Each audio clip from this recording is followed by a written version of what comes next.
ناظرین السلام علیکم۔ پروگرام گرین پاکستان کے ساتھ میں ہوں آپ کا میزبان شاہد ندیم احمد۔ ناظرین، یوم آزادی ایک دفعہ پھر جوش و خروش سے منایا گیا، ایک دفعہ پھر تجدید عہد وفا کیا گیا کہ ہم نے پاکستان جس مقصد کے لیے بنایا تھا، ہم اس مقصد کے حصول کے لیے اس راہ پر گامزن ہوں گے۔ 75 سال سے یہی ہو رہا ہے، ہم تجدید عہد وفا کرتے ہیں، ہم یوم آزادی مناتے ہیں، تقریبات ہوتی ہیں، جلسے ہوتے ہیں، عہد و پیما ہوتے ہیں، لیکن جو عہد وفا کیا جاتا ہے اس پر عمل درآمد ہوتا ہوا کہیں نظر نہیں آتا ہے۔ اس کی کیا وجہ ہے کہ ہم صرف تجدید عہد وفا کے لیے یوم آزادی مناتے ہیں، اور کیا یہ سلسلہ یوں ہی جاری رہے گا؟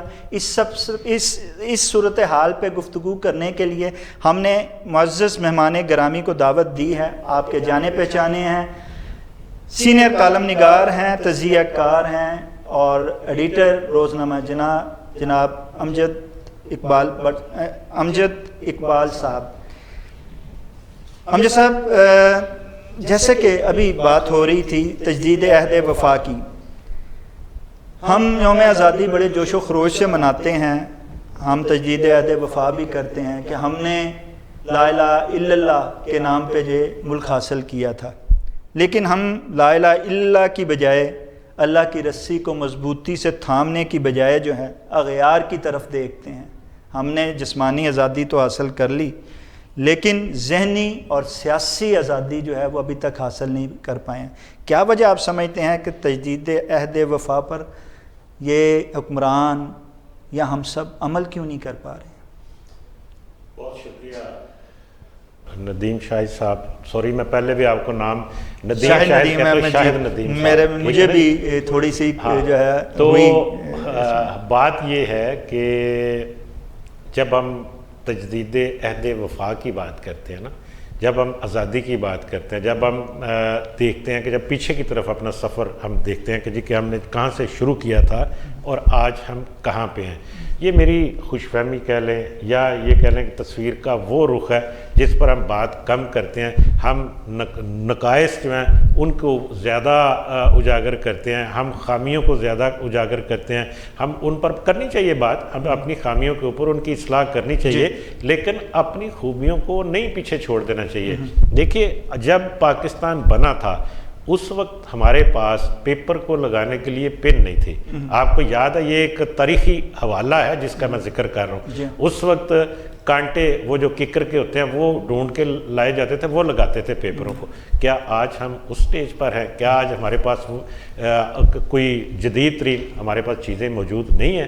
جو دنیا نے ترقی کی ہے، ہم اس کے ساتھ ساتھ ہم اس سپیڈ سے نہیں بڑھ سکے، لیکن کیا ہم اس سٹیج سے لے کے آج تک، آج ہم ایک دنیا کی بڑی جو پہلی 5 جو فوجی طاقتیں ہماری جو افواج پاکستان ہے وہ ان میں ان کا شمار ہوتا ہے، کیا ہم ایک ایٹمی ملک نہیں ہے، ایٹمی طاقت نہیں ہے؟ دنیا کے 7 جو ایٹمی ممالک ہیں ان میں شامل نہیں ہے کیا؟ ہاں چلے، یہ ایک اس عسکری طاقت کی طرف آگے نا، دوسری طرف بھی آ جاتے ہیں۔ جب ہماری سٹارٹ ہوا، جس کا میں نے ذکر کیا کہ ہمارے پاس پیپر کو لگانے کے لیے پین نہیں تھی، آج ہماری اکانومی کا سائز 9000 ارب روپیہ ہے۔ آج جو اس وقت ہم بجٹ چل رہا ہے وہ یہ ہے۔ یہ سارا آپ دیکھیے کہ اس وقت ہمارے ملک میں جدید ترین دنیا کی بہترین گاڑیاں لوگ شہری استعمال کر رہے ہیں۔ اس وقت ہم دیکھتے ہیں کہ دنیا کا جو جدید ترین جو کمپیوٹر کا سسٹم ہے وہ ہمارے یہاں پہ ہے۔ ٹھیک ہے، ہم تھوڑا سا پیچھے ضرور ہو سکتے ہیں، لیکن میں صرف یہ بیان کرنے کا مقصد یہ تھا، میں اور بھی 10 چیزیں آپ کو گنوا سکتا ہوں کہ ہماری اس وقت ایک چیز اور میں تھوڑا سا اس کا ضرور کہ دنیا کی 6ٹی بڑی آبادی کا ملک ہے ہمارے پاس اس وقت بھی، ہم تو بلکہ بعض اعداد و شمار کے مطابق ہم 5ویں نمبر پہ جا چکے ہیں، لیکن چلے ہم 6ٹی پہ دیکھ لیں تو اس میں جو زیادہ جو سٹرینتھ ہے وہ نوجوانوں کی ہے اس وقت بھی، یعنی وہ بھی ایک ہمارے پاس اثاثہ ہے۔ بات جو ہے نا، آپ نے بالکل بجا فرمائی ہے۔ ہم نے بہت سے جو ایسے شعبے ہیں جن میں ہم نے ترقی کی ہے، ہم ایک سے شروع ہونے والے جو ہیں، ہم 50 سے ابو چلے گئے، 75 تک آ گئے، لیکن اس کے ساتھ اگر ہم دیکھیں تو بہت سے ایسے جو ہم سے بعد میں آزاد ہوئے ہیں وہ ہم سے آگے نکلے. بات یہ نہیں ہے بات معاشی ترقی کی جو ہمیں نظر آنے والی ہے ہم اس کی نہیں. بات ہم جو تجدید عہد وفا کرتے ہیں وہ یہ کرتے ہیں کہ ہم نے جو آزادی حاصل کی تھی در صغیر میں، ہم نے انگریزوں سے، ہندوؤں سے، ہم وہاں رہ کے بھی یہ چیزیں بہتر طور پہ اپنے آپ کو منوا سکتے تھے، منوا رہے تھے، آگے بھی منوا سکتے. ہم نے آزادی حاصل یہ کی تھی، ہم نے لا الہ الا اللہ کہہ کے ایک ملک بنایا تھا جس میں ہم اپنی آزادی کے ساتھ اپنے دین، اپنے معاشرہ، اپنے معاشرتی اصولوں کے ساتھ ساتھ ہم اللہ کی رسی کو مضبوطی سے تھامیں اور تھامتے ہوئے جو ہیں ہم آگے بڑھیں. اگر ہم نے وہ رسی نہیں پکڑی اور تفرقے میں پڑ گئے اور ہم نے اللہ کا وہ جو نام لے کے کہ ہم ایک اسلامی مملکت کی بنیاد رکھی کہ ہم اسلامی اصولوں پہ چلیں گے، لیکن ہم نے اغیار کے اصولوں پہ چلنا شروع کر دیا، بات اس آزادی کی ہے. اور ہمارے حکمران آنے والا ہر حکمران یہ کہتا ہے کہ ہم غلام ہیں، ہمارے ہاتھ بندھے ہوئے ہیں، ہم نے تو ان سے لے کے ہی اپنا ملک چلانا ہے. اس غلامی کی بات ہو رہی ہے. دیکھیے بات یہ ہے، یہ جو بات آپ فرما رہے ہیں نا، جس مذہبی حوالے سے جو بات آپ کر رہے ہیں وہ ایک الگ بحث ہے، اس کے اوپر بھی بات ہو سکتی ہے، ہم کریں گے یقیناً اس پہ اوپر بھی بات.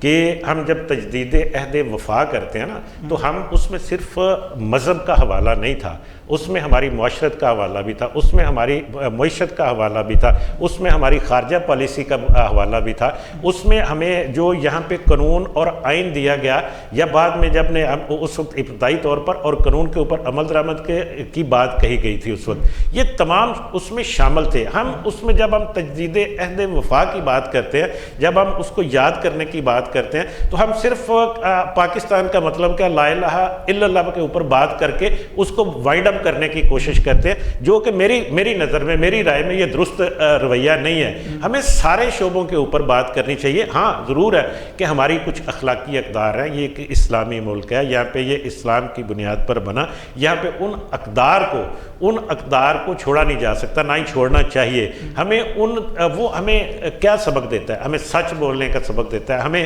قانون کے اوپر عمل درآمد کرنے کا سبق دیتا ہے، ہمیں دوسروں کے ساتھ نیکی کرنے کا درس دیتا ہے. ہمیں یہ تو نہیں درس دیتا اسلام کے جی کہ ہم اپنے بھائیوں کی، اپنے مسلمان بھائیوں کی گردنیں کاٹیں. ہمیں یہ درس نہیں دیتا کہ ہم مساجد کے اندر بم دھماکے کریں. ہمیں یہ تو نہیں درس دیتا کہ جی کہ ہم حملے کریں اور ہم اپنی افواج کے اوپر حملے کریں، اپنے جو ہماری سیکیورٹی کے ادارے ہیں ان کے اوپر حملے کریں. یہ ہمیں کہیں نہیں درس دیتا. بات یہ ہے کہ ہم اپنا یہاں پہ جو پرابلم جو کریٹ ہو گئی وہ یہ ہوئی، ہم تقسیم ہو گئے، ہم مسل کی بنیاد پر تقسیم ہوئے، سب سے پہلی جو بات ہے. اس کے بعد ہم تقسیم ہوئے، ہم علاقائی بنیاد پر تقسیم ہوئے، ہم تقسیم ہوئے اپنی زبان کے بنیاد پر تقسیم ہوئے، ہمیں مختلف حصوں میں تقسیم کیا گیا. اس کے پیچھے بھی بہت لمبی آپ کو پتہ ہے کہ یہ ایک کہانی ہے، سٹوری ہے. پاکستان کا مطلب کیا؟ لا الہ الا اللہ. یقیناً ہم نے اسی نعرے پہ یہ ملک حاصل کیا اور ہم اسی ہی راستے پر چلنا چاہتے ہیں، لیکن اس کا مطلب یہ نہیں ہے کہ ہم لا الہ الا اللہ پڑھتے ہوئے جو ہیں وہ ہمارے سب پر یہ فرض عائد ہوتا ہے. لیکن اس کا مطلب یہ نہیں کہ ہم ایک دوسرے کی ٹانگیں کھینچیں، ہم ایک دوسرے سے دستے گریباں ہو جائیں، ہم اللہ کی رسی کو جو ہے وہ مضبوطی سے نہ تھامیں. یہ ہم نے خود تھامنا ہے اور اس پر چلتے ہوئے جو ہے ہم نے ملک کو بھی دین کی طرف، اسلام کی طرف، ایک مملکت کے ساتھ اور ترقی کی طرف گامزن ہونا ہے. ناظرین، اس کے ساتھ ہی پروگرام میں ایک وقفہ ہوا چاہتا ہے، آپ ہمارے ساتھ رہیے گا. وہ آگے سے میں